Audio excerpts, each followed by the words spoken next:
Bu da benim pişiyim. O boyda pişi için görüp. Kışta yiyip köçəlir. Ona var yumrudur. Quyruğu da yoxdur.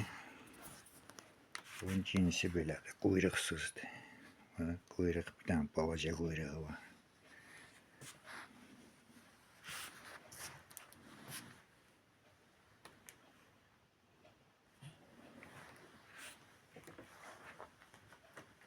İtim de burada keyif eləyir. Bunun üçün addenli divan var. Uzanıb yatır burada. Ha, səni. Da, ninadı qanı. Hara gəldin?